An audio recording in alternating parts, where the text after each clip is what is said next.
এমন তোমার ঈমান একটু বলো না, ঠিক কিনা? খানকায় বয়া বয়া ধ্যান করার নাম যেমন ইসলাম, কখনো কখনো রাজপথে তলোয়ার নিয়ে নেমে প্রয়োজনে গর্দান কেটে রক্ত ঝরানোর নাম ইসলাম।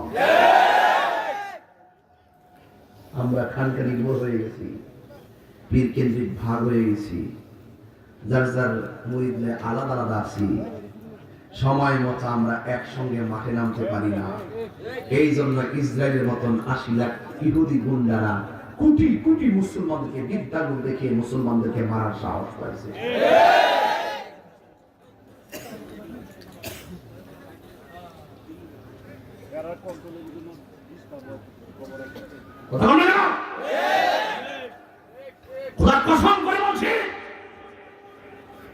দেখবেন আমি কখনো নরম সুরে কথা বলি, আমার ছাত্র জীবন থেকে আমি গরম ভাষায় কথা বলি। আমার জীবন এমন গেছে, আমার হাতে যে কাঁটাগুলো দেখছেন, এই কাঁটাগুলো সব স্টেনের। আমি মাইক সিরা দিলে ভালো দিছি।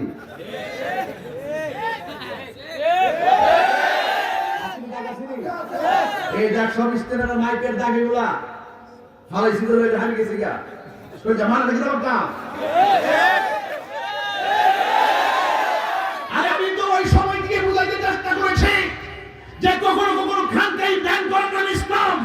মসজিদে মুরাকাবা করার নাম ইসলাম, নদীর পাড়ে ধ্যান করার নাম ইসলাম, ওই জঙ্গলের ভিতরে মুরাকাবার নাম ইসলাম, মুশাহাদার নাম ইসলাম, ফানার তবকা ইসলাম, বাকার তবকা ইসলাম, এটাও ইসলাম।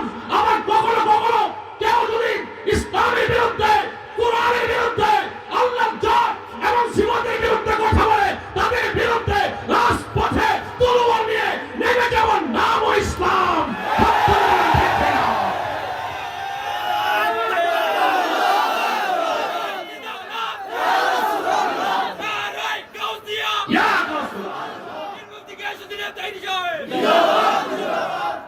রক্ত আছে শরীরে, রক্ত আছে। আমি সেদিকে যাচ্ছি ওয়াজটা নিয়ে। আর বেলা নামাজ দিয়ে ওয়াজটা শুরু করছি, তথ্য ভিত্তিক। নামাজটা তো কাজে লাগবে। রুকুকে একটা কম দিব, সাজদাকে একটা কম করু, তাসবিহকে একটা কম করু, সূরাকে একটা কম করু, না ঘুমায়া ফজর করে উঠতে নামাজটা করো, কাম দাম ফলে নামাজটা করে, অত কষ্ট করে নামাজটা পড়া, নামাজটা কাজে লাগানো লাগতো না। এই কথা যে সাহাবীরা কাজে লাগাইছে নামাজ, কিভাবে লাগাইছে শুনেন। আল্লাহর হাবিব বললেন, এই সাহাবী এদিকে আয়। আমি বলছি এমন জায়গায় যেতে হবে, লাব্বাইক ইয়া রাসূলুল্লাহ। এই এদিকে আয়। এমন জায়গায় যেতে হবে, লাব্বাইক ইয়া রাসূলুল্লাহ। এই এদিকে আয়।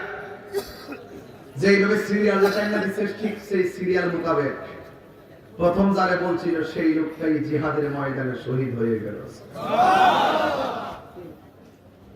এরপরে দ্বিতীয় সাহাবী, যাকে দ্বিতীয়বার বলছিল, সেই সাহাবী আবার তলোয়ারটা হাতে নিয়েছেন, তিনি আমার দ্বিতীয় সিরিয়ালে শহীদ হয়ে গেল। তৃতীয় সিরিয়ালের সাহাবীটার নাম জাফর। না বললে তো বুঝবেন না, আব্দুল্লাহ ইবনে রাওয়াহা। এগুলো বাদ দিলাম, সময় কম। এগুলো টাইমে টাইমে কইলে আমার সময় যাবে বেশি। এগুলো আগে করছি, টাইমে দিন না। বন্ধুরা আমার টান দিয়া ভাঙ্গা করছি, 30 সেকেন্ড গেছে। এখন ভাবি যে কিছু যত কথা কইতাম যদি আমার লাগে ভালো, যত বইলা দিয়া যেমন যা কষ্ট দিতে চান তারা। এই মুহূর্তে যদি তালিকা করা হয়, করিমগঞ্জে কারা কারা ফিলিস্তিন যাইবেন, রাজি আছেন? আসিনি আসিনি আসি, 2 হাত সোজা করেন, 2 হাত সোজা করেন। আমার ফোলা বান্ডি করে, আমার ফোলা বান্ডি আসিনি। Action, action, direct action, action, action, direct action. ইসরায়েলের বিরুদ্ধে ডাইরেক্ট অ্যাকশন, ইসরায়েলের বিরুদ্ধে ডাইরেক্ট অ্যাকশন, কাদিয়ানির বিরুদ্ধে ডাইরেক্ট অ্যাকশন, শিয়াদের বিরুদ্ধে direct action, action, action, direct action. ফোলা বান্ডি আসিনি আমার? করা থাকলে চলবে। কোন এক সময় ডাক দিব, ঢাকার সোহরাওয়ার্দী উদ্যানে সবাই যার যার জায়গা থেকে যাইবেন ইনশাআল্লাহ।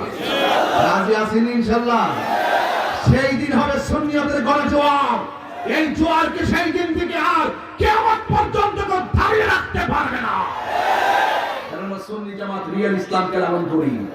আমরা ইসলামের নামে জানাও পড়াও করি না, আমরা ইসলামের নামে দাঙ্গাবাজি করি না, আমরা শান্তিতে বিশ্বাসী, কথা বলেন ঠিক না?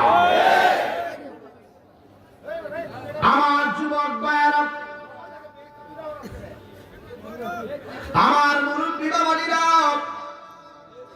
আল্লাহর হাবিব সাহাবী 3 জন 4 জনকে পাঠাইলেন কাফেলা নিয়ে জিহাদের ময়দানে। আল্লাহর হাবিব বলেছেন, আল জিহাদু মাজিন ইলা ইয়াউমিল কিয়ামাহ, জিহাদ কিয়ামত পর্যন্ত অব্যাহত থাকবে।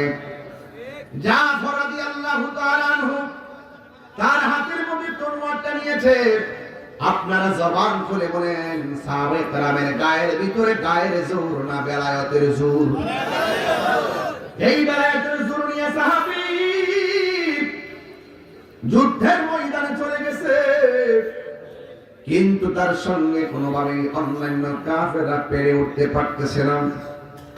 এবার তারা চতুর্মুখী আক্রমণ শুরু করল। বন্ধুরে আমার, ও করিমগঞ্জের বাবারা, ও আশুতিয়া পাড়ার বন্ধুরা, ওই সাহাবী এমন সুন্দর করে যুদ্ধ করতেছে।